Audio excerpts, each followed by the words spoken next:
गर्मियों में एक महीना सुबह सुबह नाश्ते में इसे खाकर देखिए। पेट तो भरेगा ही, तंदुरुस्ती भी मिलेगी, क्योंकि इसमें एक नहीं दो नहीं इतने सारे फायदे हैं कि आप गिनते गिनते थक जाएंगे। इसे आप बच्चों के लिए, बड़ों के लिए, बुजुर्गों के लिए भी बना सकते हैं, क्योंकि इसमें हम एक ऐसे अनाज का इस्तेमाल करेंगे जो कि सबके लिए सेहत का खजाना है। आपके शरीर में न्यूट्रिशंस की कमी हो या कैसी भी कमजोरी, सुस्ती, थकान रहती हो या गर्मी ज्यादा लगती हो, तो आपको इसे जरूर से बनाकर खाना चाहिए। इसे आप नाश्ते के साथ साथ जब मीठा खाने का मन हो तो इसे आप बना सकते हैं। इसका स्वाद इतना गजब का होता है कि आप कटोरियां भर भर के इसे खाना पसंद करेंगे। तो चलिए बिना देरी के हम देख लेते हैं कि इस सुपर टेस्टी और हेल्दी रेसिपी को हमने किस तरह से बनाकर तैयार किया है।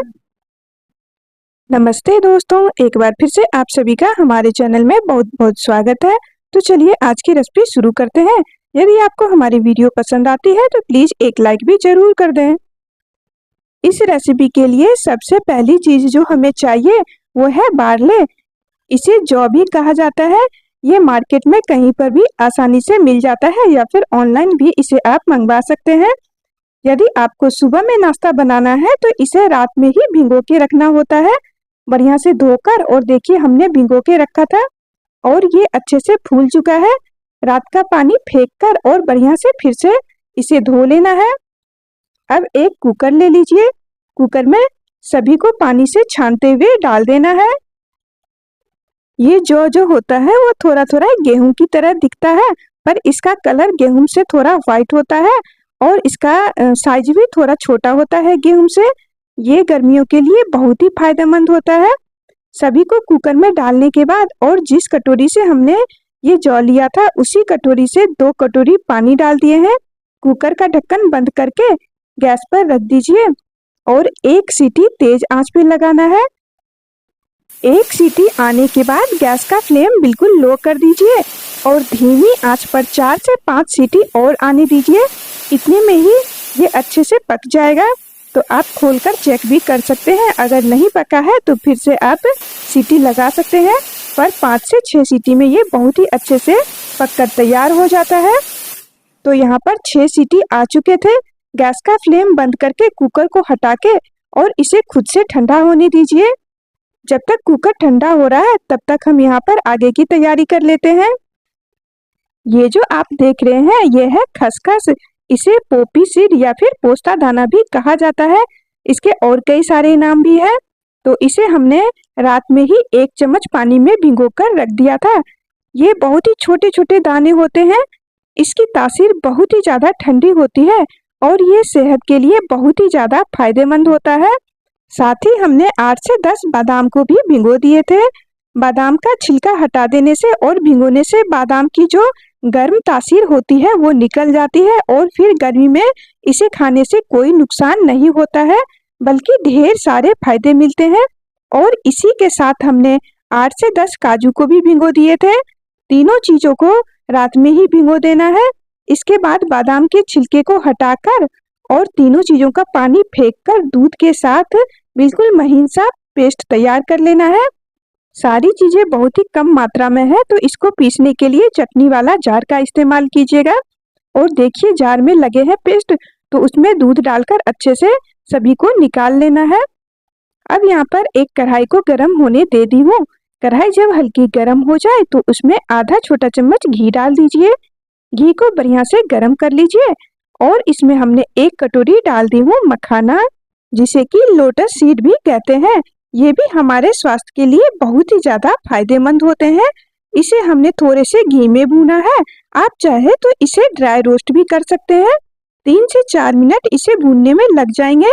धीमी या फिर मीडियम आंच पर भूनिएगा और जब ये भून जाएंगे तो हाथों से इस तरह से तोड़ के देखिएगा, ये आसानी से टूट जाते हैं।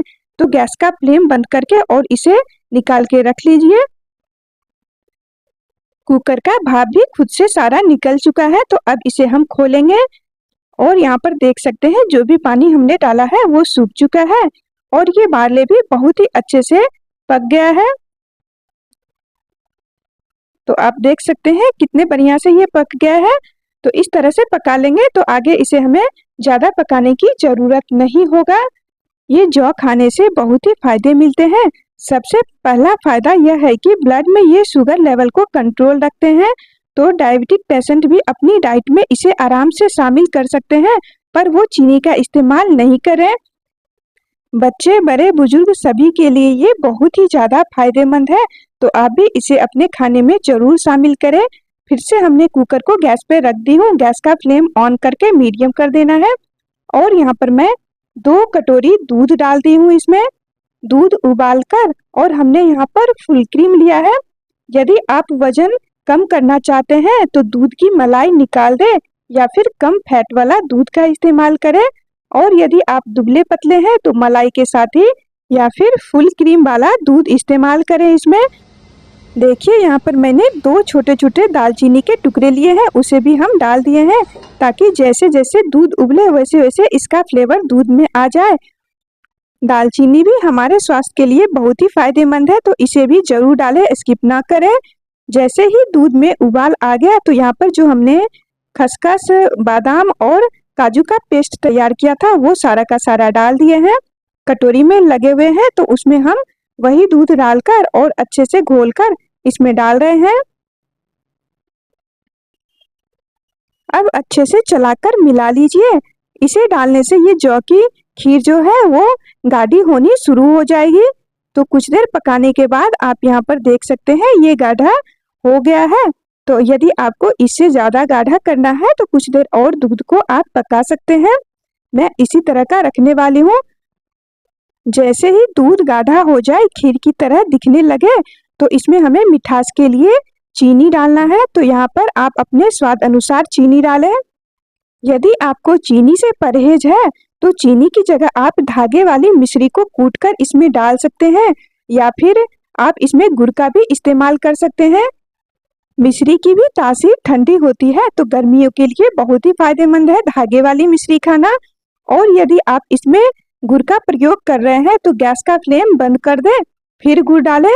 गुड़ जब अच्छे से घुल जाए इसके बाद गैस का फ्लेम ऑन कीजिएगा, नहीं तो कभी कभी दूध फट जाते हैं। चीनी जब बढ़िया से घुल गया तो जो हमने मखाने को भून के रखा था वो हम यहाँ पर सारा का सारा डाल दिए हैं। मखाना को हमें बहुत ही ज्यादा नहीं पकाना है, सिर्फ 1 से 1.5 मिनट पकाइए। तो देखिए इस तरह से उबलने लग गया है। तो अब इसमें हम फ्लेवर के लिए इलायची का पाउडर डालेंगे। 4 से 5 हरी इलायची को आधा चम्मच चीनी के साथ बढ़िया से चकले बेलन पर पीस लीजिए। अच्छा सा देखिए इस तरह का पाउडर बन जाता है, या फिर आप कूट भी सकते हैं। इलायची के पाउडर को डालने के बाद एक बार बढ़िया से चला लीजिए। तुरंत ही गैस का फ्लेम ऑफ करके और ढककर कुछ देर के लिए रहने दीजिए। आप चाहे तो इसमें अपने मनपसंद के ड्राई फ्रूट्स बारीक बारीक काट कर डाल सकते हैं, पर हम यहाँ पर नहीं डाल रहे हैं। पीसकर जो खसखस, काजू और बादाम डाले थे बस वही डाले हुए हैं। तो ये लीजिए, हमारा स्वादिष्ट और स्वास्थ्यवर्धक जौ की खीर बनकर तैयार हो गई है। इसे आप रूम टेम्परेचर पर ठंडा कीजिए और फिर खाइए। अगर आपको ज़्यादा ठंडा पसंद है तो इसे आप 1 से 1.5 घंटे के लिए फ्रिज में रखकर और फिर खा सकते हैं।